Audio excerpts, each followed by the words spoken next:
చాలా రోజుల నుంచి ఈ విషయం మీద నేను మాట్లాడాలనుకుంటున్నాను. ఈ షర్మిల గారు ఎవరైతే ఉన్నారో, మురిసిపల్లి షర్మిల, తను పెళ్లి చేసుకున్న తర్వాత కూడా తన తండ్రి ఇంటి పేరు మాత్రం విడిచిపెట్టట్లేదు. అంతేకాకుండా కొడుక్కి తండ్రి ఇంటి పేరు కాకుండా ఏది తన తండ్రి అంటే అనిల్ కుమార్ గారు ఎవరైతే ఉన్నారో, బ్రదర్ అనిల్ కుమార్, తన ఇంటి పేరు కాకుండా అంటే అమ్మమ్మ గారు వాళ్ళ ఇంటి పేరు, అంటే ఇప్పుడు వైఎస్ విజయం ఉన్నారండి, ఆవిడ పేరు వైఎస్, కానీ ఆవిడ వాళ్ళ నాన్నగారు వాళ్ళ ఇంటి పేరు తెచ్చుకోలేదు. పెళ్ళైన తర్వాత ఇంటి పేరు మారిపోతుంది. కొంతమంది ఉంచుకుంటారు, కొంతమంది తీసేసుకుంటారు. ఈ మధ్యలో ఇది ఒక ట్రెండ్ అయిపోయింది అనమాట. కానీ వైఎస్ షర్మిల గారు ఏమంటారంటే నా కొడుకు వైఎస్ రాజారెడ్డి అని చెప్పేసి అంటున్నారు. వైఎస్ రాజారెడ్డి ఎలా అవుతాడు? వైఎస్ రాజశేఖర రెడ్డి వారసుడు కాదు కదా, అనిల్ కుమార్ వారసుడు కదా, మరి ఇతనికి వైఎస్ అనే పేరు ఎలా వస్తుంది? ఇంటి పేరు.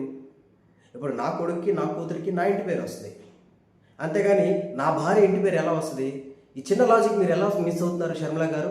షర్మిలక్క, మీరే సమాధానం చెప్పాలి.